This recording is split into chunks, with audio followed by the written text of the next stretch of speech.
হাঁসের বাচ্চাটি মুরগির বাচ্চার সাথে খেলাধুলা করার কারণে মুরগি হাঁসের বাচ্চাকে ধরে মারতে থাকে। জয় বাংলা, জয় বঙ্গবন্ধু।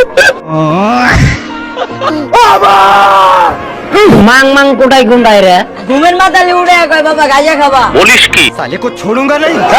হাঁস তো তার বাচ্চার কথা শুনে রেগে গিয়ে মুরগির বাচ্চাকে মারধর করতে থাকে। আপনি কি এখন মুখটা বন্ধ কেন? শেখ হাসিনা পালাই না। এই বোকাচোদা কয় কি?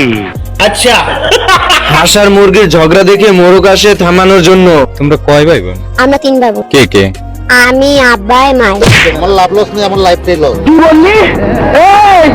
আমি বলুন না, আমার শরম করে। এইদিকে হাঁস বাসায় এসে ডেরেককে বলতে থাকে, মরবো মরবো আমি রাস্তায় গিয়ে মরবো, তবু এই বাড়িতে আমি থাকবো না।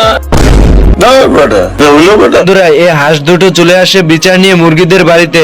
ওই সুলতান বাইরে হালার পর মাং মাং কোটাই গুন্ডাই রে হাঁসের বিচার নিয়ে আসা দেখে মোরগ রেগে গিয়ে হাঁসকে তুমুল মারধর করতে থাকে।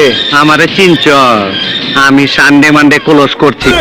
হাঁস তো মোরগকে একটি ঘুষি দিয়ে তার বউকে বলতে থাকে, জিম করি বাবা, জিম করি। হ্যাঁ, এবং 4-5 টাকা হতে আলাদা আমার লেগা কোনো ব্যাপার না।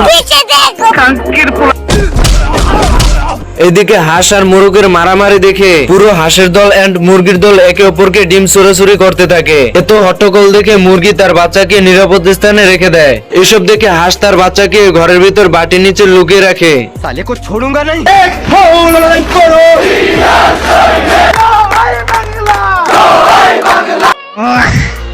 এইদিকে হাঁস এত হট্টগোল দেখে তার বাচ্চাকে দেখতে আসে এবং বাচ্চাকে না দেখে চিল্লাতে চিল্লাতে বাইরে গিয়ে বলতে থাকে। মা গো, দিয়ে দিল আমার মা গো। হাঁসের কান্না দেখে সবাই মারামারি বন্ধ করে দেয় এবং মোরগ আর হাঁস মিলে তাদের বাচ্চাকে খোঁজার জন্য রওনা হয়। এর ভিতরে তাদের বাচ্চাদেরকে দেখতে পায়। আর তোমাকে বিয়ে করতে চাই, তোমাকে লাভ করি।